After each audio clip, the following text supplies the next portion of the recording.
warahmatullahi wabarakatuh.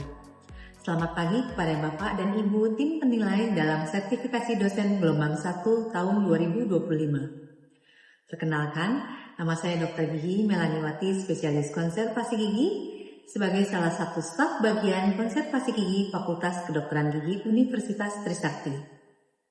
Saya membuat video ini untuk melengkapi persyaratan pengajuan sertifikasi dosen, yaitu pernyataan diri dosen dalam unjuk kerja tridharma perguruan tinggi atau PDD UKT-PT dalam bidang pengajaran.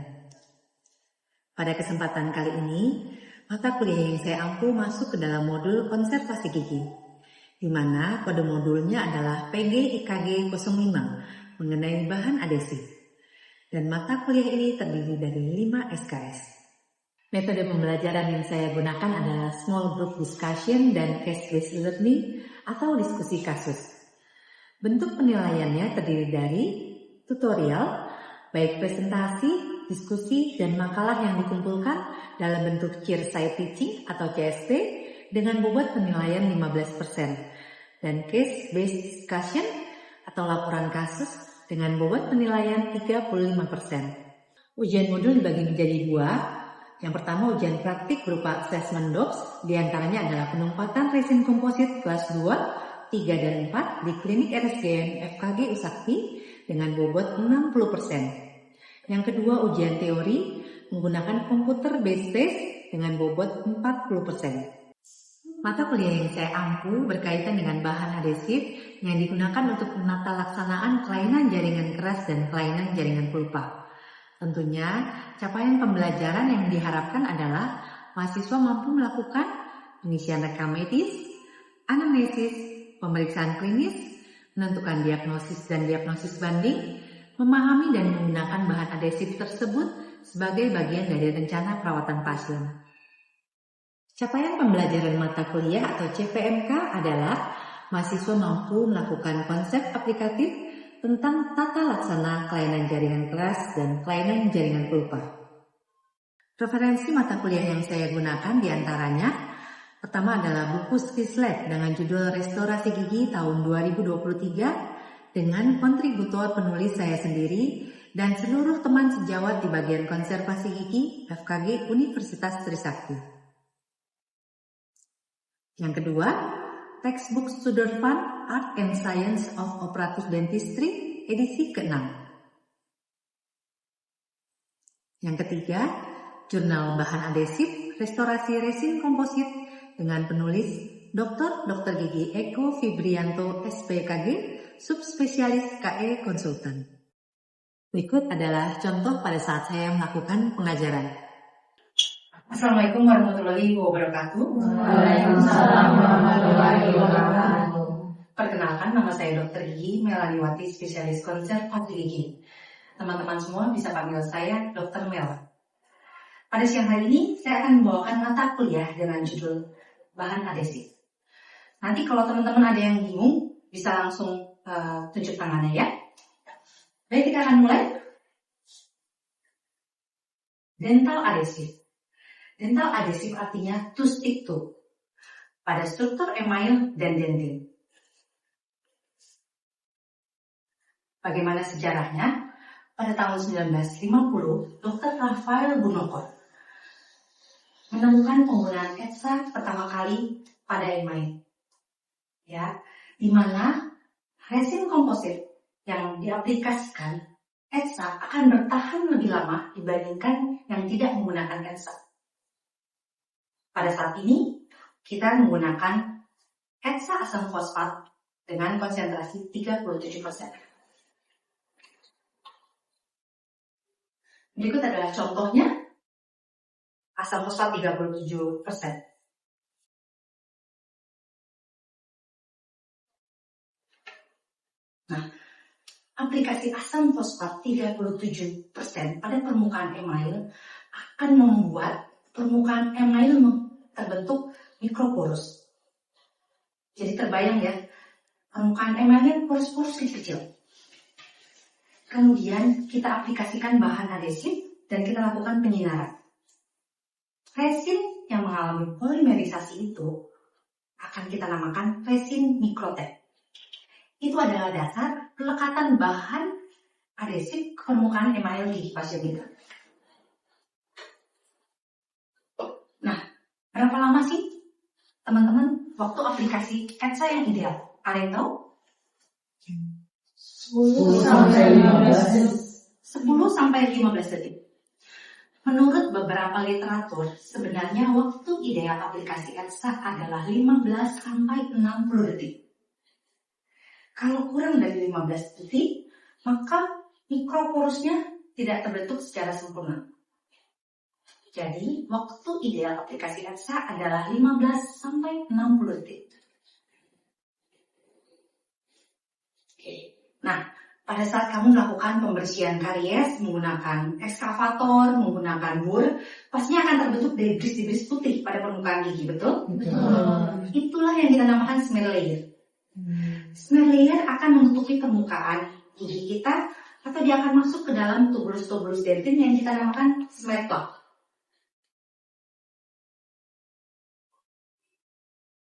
Ya, kemudian kita aplikasikan tadi ETSA asam fosfat 37%. Yang terjadi adalah smear layer pada permukaan smear plaknya akan hilang. Kemudian serat kolagennya akan terekspos. Lanjut. Nah, setelah kita aplikasikan ETSA, tentunya kita tidak mau proses demineralisasi berlanjut terus-menerus. Kita akan bilas untuk menghilangkan sisa residu ETSA. Ya, tapi setelah kita bilas, kita keringkan cukup moist. Kita tidak mau serat kolagennya dia jadi kolaps. Nah, aplikasi bahan adhesif pada struktur dentin itu akan masuk ke dalam serat-serat kolagen. Kemudian kita lakukan polimerisasi, akan terbentuk lapisan hidrat. Itulah dasar pelekatan bahan adhesif pada struktur dentin pasien.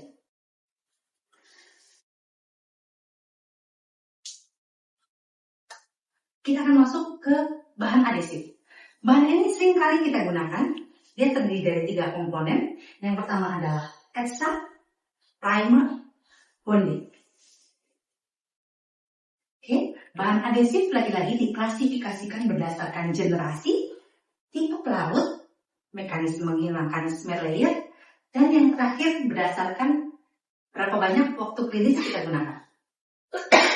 Untuk generasi, dibedakan dari generasi 1 sampai 8. Saya tidak akan menjelaskan generasi 1 sampai 3 karena sudah tidak kita gunakan lagi. Kita akan langsung masuk ke generasi 4. Generasi 4 ini merupakan golden standard. Karena berdasarkan penelitian, dia mempunyai kekuatan ikat yang paling baik antara bahan tumpatan dengan struktur gigi kita. Bisa digunakan dengan teknik aplikasi total edge, di mana ETSA, bilas, primer, bonding, kemudian sealer. Oke, secara klinis kita bisa lihat aplikasi ETSA pertama kali 15 sampai 60 detik, kemudian kita bilas, keringkan sampai moist. Ya, ini kita keringkan, cukup sampai moist saja. Kemudian lanjut, kita aplikasikan primer. Mulai dari dasar kavitas, seluruh dinding kavitas. Kemudian kita diamkan. Ini bukan dibilas ya, ini adalah diangin-anginkan.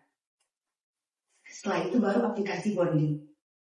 Aplikasi bonding sama dari dasar kavitas, seluruh dinding kavitas. Kemudian baru kita lakukan pendinginan dengan light cure. Kita masuk ke generasi 5. Generasi 5 berbeda dengan generasi 4 karena dia ETSA terpisah tapi primer bondingnya dalam satu botol untuk menyederhanakan aplikasi bahan adhesif. Ini adalah contohnya. Nah, kita masuk ke generasi 6. Tekniknya berbeda dengan generasi 4 dan generasi 5. Teknik yang kita gunakan adalah teknik self edge. Sudah tidak menggunakan asam fosfat 37% lagi pada generasi ini. Ya, di mana ETSA primer dalam satu botol, kemudian baru aplikasi bonding. Lanjut lagi, masuk ke generasi 7.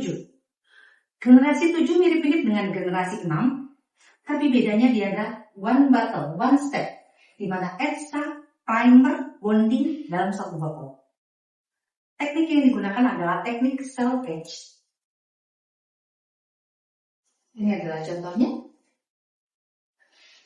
Nah, terakhir kita masuk ke generasi 8.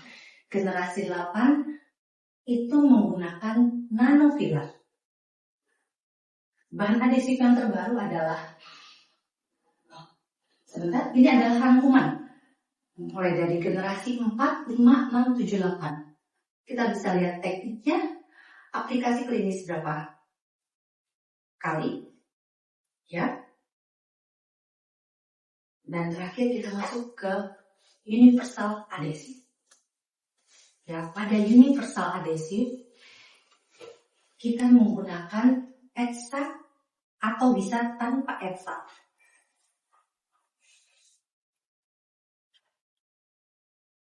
Oke, demikian paparan saya mengenai bahan adhesif.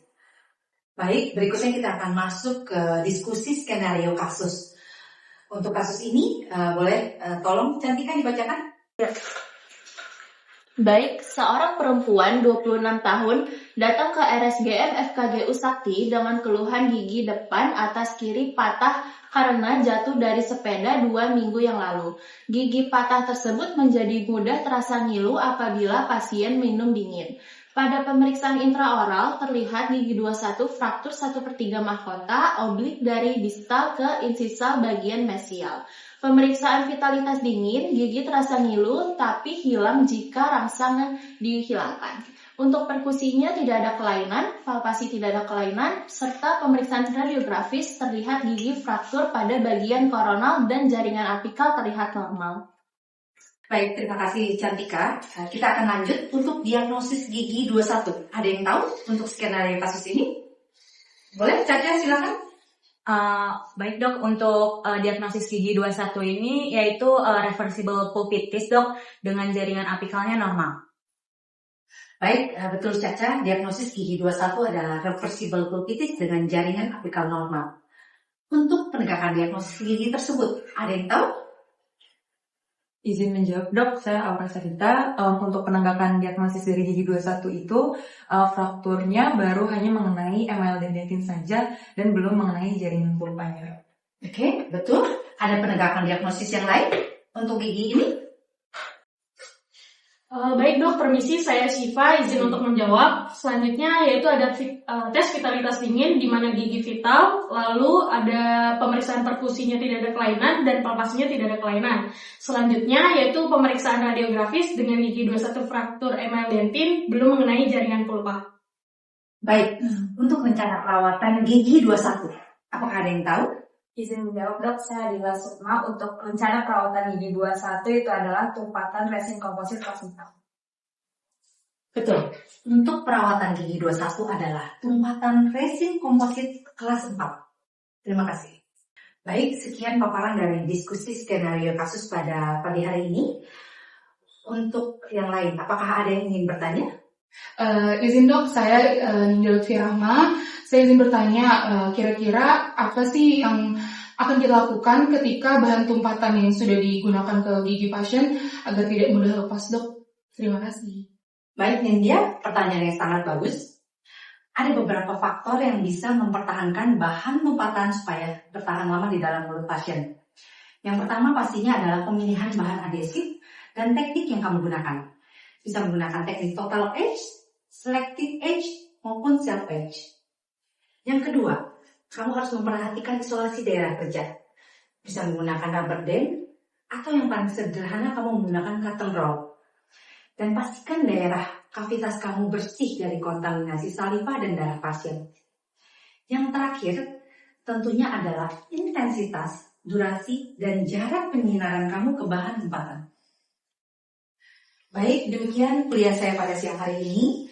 Semoga apa yang telah kita pelajari bisa menjadi bekal kamu semua untuk menjadi dokter gigi yang sukses, amanah, dan tentunya bermanfaat untuk sesama. Karena sebaik-baiknya manusia adalah yang bermanfaat untuk sesamanya. Billahi taufiq wal hidayah. Wassalamualaikum warahmatullahi wabarakatuh. Waalaikumsalam warahmatullahi wabarakatuh. Terima kasih dokter. Demikian keseharian saya sebagai dosen bagian konservasi gigi FKG Universitas Trisakti. Harapan saya, semoga video ini bisa memenuhi salah satu syarat sertifikasi dosen gelombang 1 tahun 2025. Akhir kata, saya mengucapkan banyak terima kasih atas kesempatan yang telah diberikan oleh Bapak dan Ibu tim penilai sertifikasi dosen gelombang 1 tahun 2025. Terima kasih kepada Kementerian Pendidikan, Kebudayaan, Riset dan Teknologi, Kemendikbudristek, melalui Direktorat Jenderal Pendidikan Tinggi atau Dirjendikti. Terima kasih kepada Lembaga Layanan Pendidikan Tinggi atau LLDikti, dan terima kasih kepada Dr. Insinyur Muhammad Burhanuddin Nur, MSc IPU Asian Engineering, dan Biro Administrasi Sumber Daya Manusia Universitas Trisakti. Saya juga ingin mengucapkan banyak terima kasih kepada Dr. Gigi Wiwi Pujiastuti, MKes SPBMM PSG, selaku pimpinan FKG Universitas Trisakti beserta jajarannya, atas kesempatan yang telah diberikan kepada saya untuk bisa mengajar di FKG Universitas Trisakti. Terima kasih juga saya sampaikan atas dukungannya kepada bagian konservasi gigi FKG Universitas Trisakti yang tercinta. Dan yang terakhir, tentu saja terima kasih kepada mahasiswa peserta didik, teman-teman, dan keluarga besar dari FKG Universitas Trisakti yang tidak dapat saya sebutkan satu persatu. Terima kasih. Wabillahi taufiq wal hidayah. Wassalamualaikum warahmatullahi wabarakatuh.